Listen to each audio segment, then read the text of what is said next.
इतना जास्ती देर तक लंदन में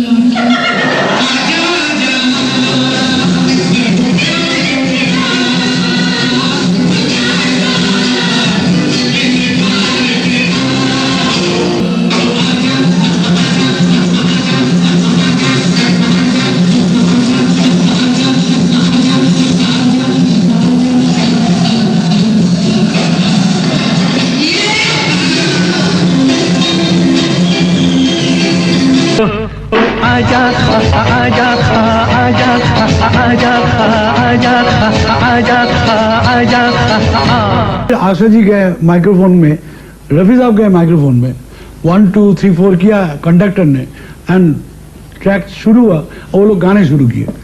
तो शम्मी कपूर को देख रहा हूँ मैं सुन नहीं रहा था, मैं खाली शम्मी कपूर को देख रहा हूँ, मैं नासिर साहब को देख रहा हूँ। शम्मी कपूर कर रहा है, ऐसा कुछ कर रहा है, वाह beautiful, this song will be, ये वो ऐसा कर रहा है।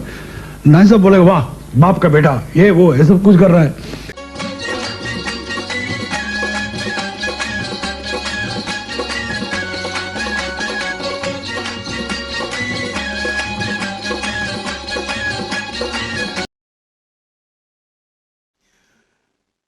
अभी आपने जो गाना सुना, इसकी फिल्म का नाम तो आपको पता है ना, नासिर हुसैन की तीसरी मंजिल, जिस फिल्म ने अपने दौर में एक तहलका मचा दिया था।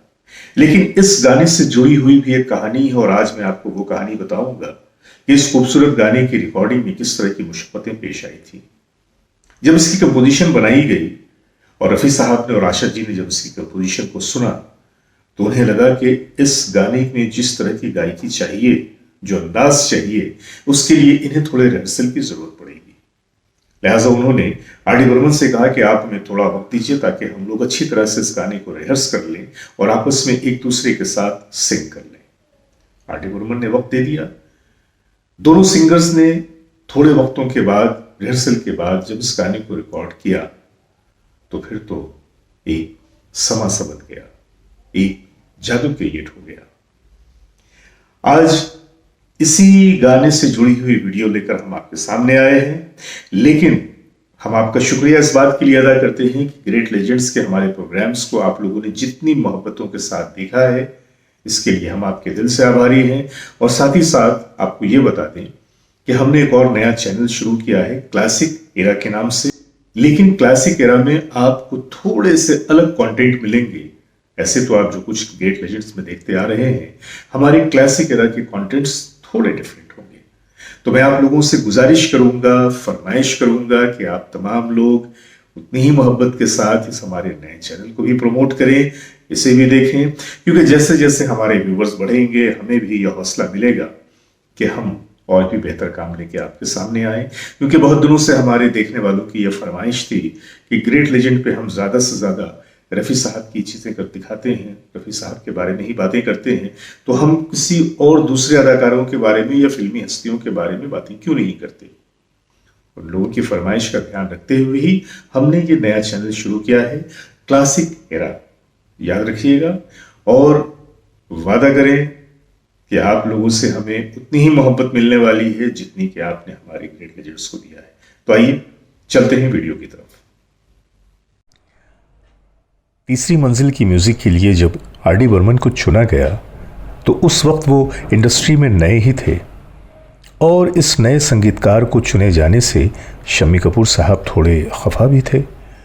उनका कहना था कि जब हमारे सामने शंकर जयकिशन और ओ.पी. नैयर साहब जैसे अजीम म्यूजिक डायरेक्टर्स मौजूद हैं तो एक नए संगीतकार को लेना फिल्म की कामयाबी के लिए बहुत बड़ा रिस्क साबित हो सकता है। ये वो ज़माना था कि जब फिल्मों की कामयाबी में म्यूज़िक और गानों का बहुत बड़ा रोल होता था और ऐसे कई अदाकार थे जिनकी फिल्में महज उनके गानों की वजह से ही हिट होती थीं। बहरहाल शम्मी कपूर की नाराज़गी ने आर.डी. बर्मन के लिए एक चैलेंज खड़ा कर दिया और अब तो आर.डी. बर्मन ने कंपोजिशन में जान लड़ा दी और ऐसी धुनें तैयार की जो आम धुनों से न सिर्फ ये कि अलग थीं बल्कि गायकी के हिसाब से भी काफ़ी मुश्किल थीं। दीवाना मुझसे नहीं इस अंबर के नीचे तुमने मुझे देखा होकर मेहरबान। ओ हसीना जुल्फों वाले जाने जहां, आजा मैं हूँ प्यार तेरा। रे सोना रे सोना रे सोना रे, फिर हमसे न उलझना। आजा आजा मैं हूँ प्यार तेरा की धुन आम डगर से हटकर थी। रफ़ी साहब का तो मसला नहीं था, लेकिन आशा जी को प्रॉब्लम महसूस हो रही थी।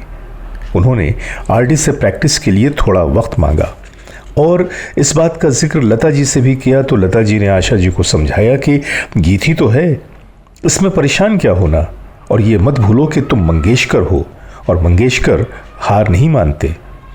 और फिर फाइनल रिकॉर्डिंग के बाद तो उस गीत ने एक हिस्ट्री क्रिएट कर दिया। और मज़े की बात यह कि उस गाने को एक टेक में ही रिकॉर्ड कर लिया गया। रिकॉर्डिंग के वक्त शम्मी कपूर मौजूद थे और इतने खुश थे कि उन्होंने वहीं पर थिरकना शुरू कर दिया और कह दिया कि ये गाना एक ट्रेंड सेटर बनने वाला है। तो शम्मी कपूर को देख रहा हूँ मैं सुन नहीं रहा था, मैं खाली शम्मी कपूर को देख रहा हूँ, मैं नासिर साहब को देख रहा हूँ। शम्मी कपूर कर रहा है, ऐसा कुछ कर रहा है, वाह beautiful, this song will be, ये वो ऐसा कर रहा है। नासिर साहब बोले वाह बाप का बेटा, ये वो ये सब कुछ कर रहा है। मजनू सुल्तानपुरी ने लिखे थे वो गाने, मजनू साहब बोले वाह मियाँ वाह, क्या बात है, क्या कर रहे हो। नासिर हुसैन की इस फिल्म में संगीत तो आर.डी. बर्मन ने दिया था, गीत लिखे थे मजरूह सुल्तानपुरी ने और गानों की खूबसूरत कोरियोग्राफी की थी हरमन बेंजामिन ने। फिल्म में 6 नगमे थे और सारे के सारे बहुत लुभावने। तुमने मुझे देखा होकर मेहरबान, दीवाना मुझसा नहीं, ओ हसीना जुल्फों वाली, ये तीनों गाने रफ़ी साहब की आवाज़ में थे।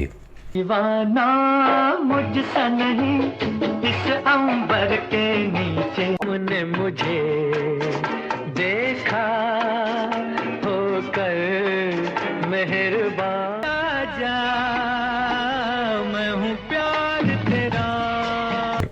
ओ मेरे सोना रे सोना, आजा आजा मैं हूँ प्यार तेरा, देखिए साहिबो वो कोई और थी। ये तीनों गीत मोहम्मद रफ़ी साहब और आशा भोसले की आवाज़ों में रिकॉर्ड किए गए थे।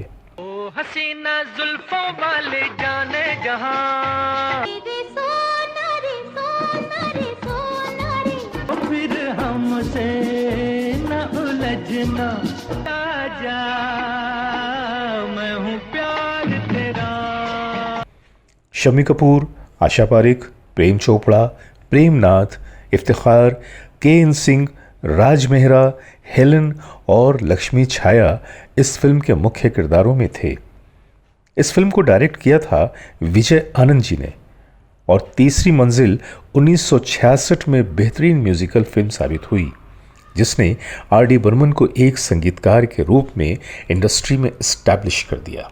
ये गाना रफ़ी साहब को भी बहुत पसंद आ गया था और इस गाने को अक्सर वो अपने लाइव शोज़ में भी गाते थे और जब गाते थे तो अपने को सिंगर के साथ बहुत मस्ती, बहुत मजाक के मूड में इस गाने को अदा करते थे और गाने को इतना खूबसूरत बना देते थे कि देखने वाले झूम झूम उठते।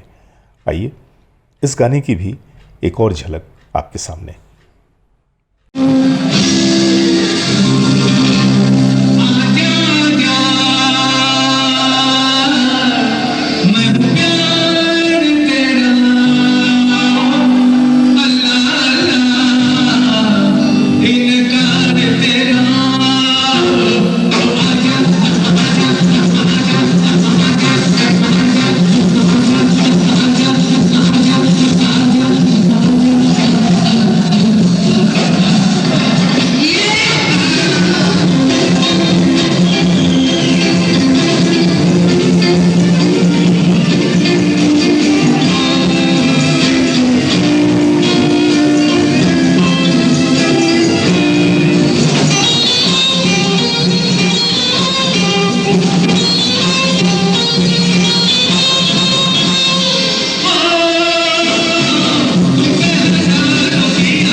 दोस्तों, आज की ये कहानी यहीं तक, और चलते चलते मैं आप लोगों का शुक्रिया भी अदा करूंगा और एक बात की फिर से गुजारिश करूंगा कि आप लोग हमारे नए चैनल क्लासिक एरा को भी इतनी ही मोहब्बत के साथ देखिए, लाइक कीजिए, शेयर कीजिए, सब्सक्राइब कीजिए और उसमें भी लगी हुई घंटी को जरूर दबा दीजिए।